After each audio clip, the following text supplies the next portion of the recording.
0207 291 0868, or you can tweet us at Sports Tonight TV or Skype at Sports Tonight Live. Get in touch, have your say. Someone who has done that is Nathan, who is an England fan. He's also a Wolves fan, so probably best not to mention too much about the season that he's had so far. But Nathan and the host of Family Guy join us now on the Skype. Well, Nathan, how are you, mate? Yeah, good, thanks, Chris. Yourself? I am very well, thank you. And I would imagine after the season you've had, a nice, decent run for England at the Euros is just what you need. What did you make of our outing at Wembley today? It was a little bit flat. I think it picked up when some of the quality come onto the pitch in the second half. For me, the midfield, sat a bit deep and they're a bit slow to link up with the front two, who, I think because of that big space in the middle, they struggled to make an impact. Bit slow on the flanks as well. I think neither Milner nor Parkerton, not Parker, sorry, nor Chamberlain. If I can think of the guys ain't gone. Sorry, Chamberlain. That'll be it. Sorry. Yeah, I think Chamberlain did okay. Actually, Walcott was really poor, and I think Glenn Johnson was terrible down the right back as well. Yeah, but overall, you've got to say you're happy to keep a clean sheet, win the game as well, gives confidence to the team, and I think Roy's come out and said he basically knows who his goalkeeper, who his back four are going to be, his two centre midfield players. It's sort of so there's four players out there trying to make sure they're in that starting lineup. But overall, you have to be happy another win.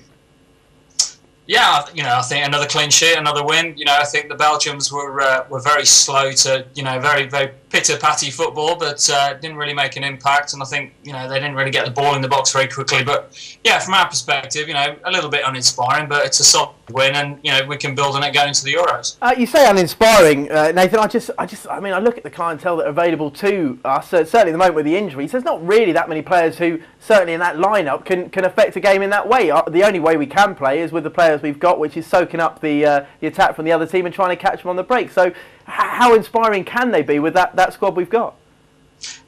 I think Chamberlain might be the only one who can pick the ball up and do something a bit different. Gerrard maybe 10 years ago was the player who could do that, but he's sitting deep now, and he's kind of with Parker in that role. But yeah, you're right. With the clientele we've got at the moment, and the fact we're in transition with the the youngsters coming through, I think all we can do really is play on the break and be solid. So yeah, from that perspective, you're probably bang on. But even when you look at, say, they made the changes and Walcott came on, we know what Walcott's about.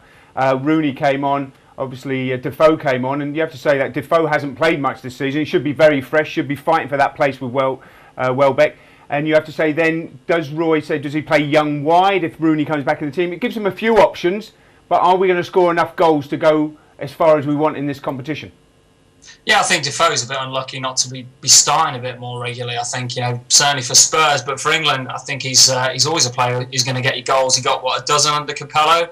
I think he should be used a lot more often. I think you're right. I think at least we've got options that we can play someone off. If he is going to play Carroll up front and then someone behind him, whether it's Defoe, whether it's Ashley Young, who I think was quite poor tonight.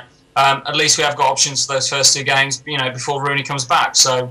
Yeah, it's where we're going to get the goals. That's the big thing for me. I mean, we're talking about goals. He was almost a forgotten man when he came on. Everyone sort of sat back, well, no, yeah, Wayne Rooney, we've got him. Like, when he came onto the pitch, I mean, obviously he needs game time, but there's an argument. Welbeck, for example, an excellent finish for his goal today. He's been lively all season as well when he hasn't had injuries. If he were to score a couple of goals in the first game, a couple of goals in the second game, is there an argument that we then say, hang on a minute, everything's going really well here, clean sheets, Welbeck's on fire, let's not play Wayne? Or do we have to bring Wayne in because it's Wayne Rooney? We don't just have to bring Wayne in because it's Wayne Rooney. We have to bring Wayne Rooney in because he's an incredible player. And you saw tonight when he came on, he just lifted the team, lifted the game. I think it's not just a case of he's a name player. We need to bring him. He's brilliant at what he does, and I think he makes such an impact and such a difference to that team. And unfortunately, we haven't got anybody really anywhere as close to Wayne Rooney up front. So, yeah, for me, regardless of how well we do the first two games, I think you bring Wayne Rooney in for the third.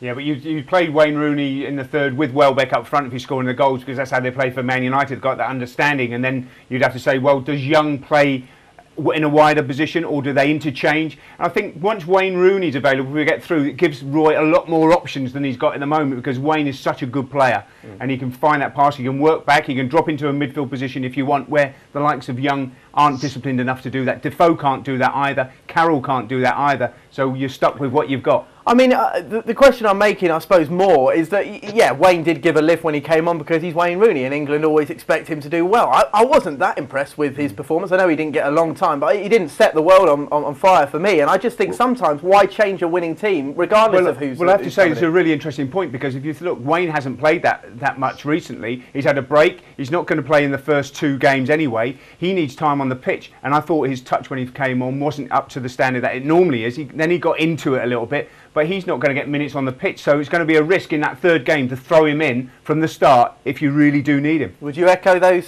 sentiments there, Nathan? Yeah, I still think you'd play him regardless, but I get the feeling we're going to get to that 3rd game and we're going to need something. We're probably going to need a win to get through, because, you know, the first 2 games are going to be tricky enough.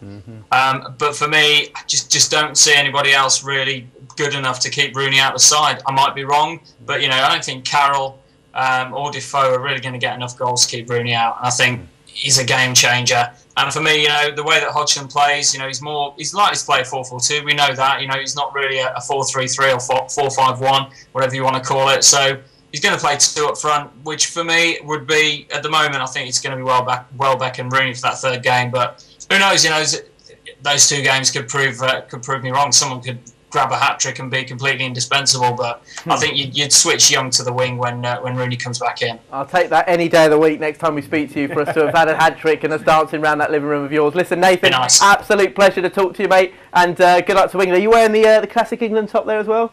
I am, yeah. The badge fell down a bit, but yeah, got the classic England shirt on tonight. I made the mistake last time of coming on in a vest, which Porky absolutely ripped me apart for. I had come back from the gym. I'm not a chav drinking lager swilling bloke, but we'll take your word for it. It is a little bit a vest. A little bit die hard. I'm not having the vest. We'll leave it for that. Not having it. Nathan, absolute pleasure, mate. Take it easy. We'll speak to you soon. Yeah, cheers. Take care, lads.